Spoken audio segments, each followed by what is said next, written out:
بسم الله الرحمن الرحیم. السلام علیکم ورحمۃ اللہ وبرکاتہ. د رزلټ ټي وي د طرف نه محمد علي جوهر تاسو په درانه خدمت کې حاضر دی. قدرمنو نن په روخانه منزل سلسله کې موږ سره محمد شفیق عثمانی صاحب موجود دی. شفیق صاحب تاسو څنګه ټیک ټاک؟ الله بخیر. السلام علیکم. ډیره ملاقات ډیره خوشاله شوم. خجی ډیره خوشاله شوم ځکه زموږ ارزه لږ کم شوی او د سبا کې کوله ایته څنګه تنګړې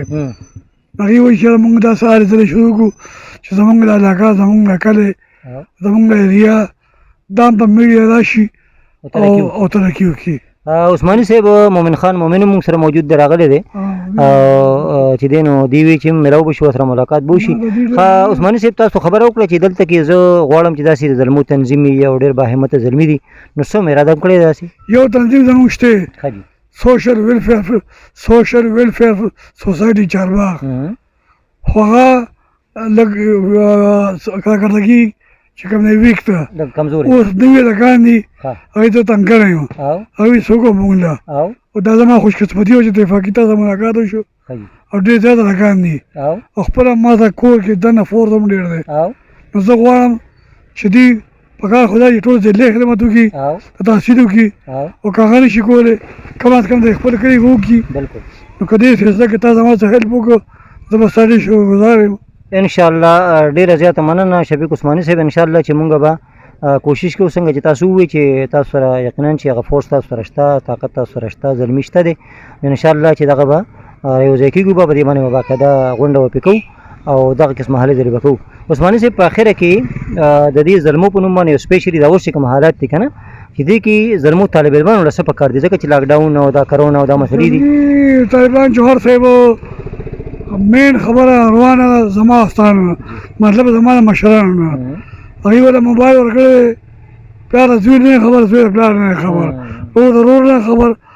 شل کسان ناست او شل ورته بل نه خبر وي که روټۍ خوري هم دغسې علي ماشوم چې مور چې ماشوم کلاروي نو موبایل کلاروي او پای کې فاحش تصویرونه او زه ډېر په افسوس سره دا خبرې کوم ځکه چې پښتانه یو اوس زموږ ښځو ته هم دغسې قسم مشاغل دي نو دی باندې سخت خفه یم نو موږ له پکار دا دي چې موږ د قلم او د کتاب دنیا ته راشو او د واړه مجبور کړو حکومت ته مې دا ښایست دی چې دا هغه طریقه باندې چې دا د موبایل نه لرې کړي بس طریقه باندې چې دا نه دا بند کړي ځکه چې موږ نه شو کولی هغې یې کولی شي نو چې نه به بیا بلکل ستاسو خبرې سره زما 100% نه چې 120% اتفاق دی. تېره ورځ مې ویډیو کتل نصیب جان صاحب ډي پي او دیرو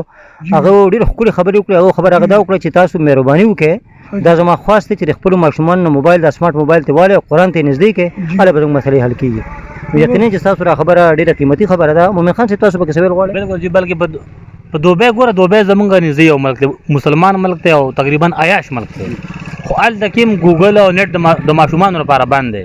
کم چې انډر 19 دي که نه نو د هغوی لپاره کډل دی زمونږ دپاره ګوګل هغوی لپاره کډل دی او په کډل کې صرف د ایجوکیشن باره کې چې کوم نه ویډیوز او هغه راځي او بل څه پکې نه راځي نو زمونږ ګورنمنټ له هم دا پکار دی چې دا بلکل د انډر 19 دا ختم کړي او دې باندې مکمل پابندي ولګوي. جوړ صاحب اجازه راځي یو خبره بله کوم خبره مین دا زما که یو لنډ الفاظ وایي فحاشي که د عمران خان یا د هغه د ملګرو نور څه وس دي نو کم سے کم دا وخت خو شته فحاشي خو بندولی شي که دا کولی شي که که دا ټي سي ووایي والله ته هم رب نشي والی زه هم رب نشم والی چې ډي سي خپل سمې دی سي خپل سمې دی تحصیلدار خپل سمې دی او زمونږ دلته چې کوم دی بهرنیان تنظیمونه دي نو زه اوس جوهر صاحب رښتیا ته وایم زموږ تنظیم دی 816 نمبر دی رجسټر دی هر څه برابر دي او هلکان دي ډېر خرابي کې تباهي دا به سر ډېره مننه وي چې که تا دې ته او راځي به تا ته به ناست وي ګرځي به انشاءالله ډېره زیاته مننه. بیا ټیم وباسه بیا هغه به ټول تاسو مخامخ کړو یو میټینګ به وکړو انشاءالله. شفیق عثمانی صاحب نن موږ سره په روخانه منزل سلسله کې قدرمنو یقینا چې خبرې اترې تاسو واورېدې ډېرې د قدر وړ خبرې مومن خان مومن هم په دې نشست کې موږ سره موجود و. ستاسو د ټولو یو جهان مننه.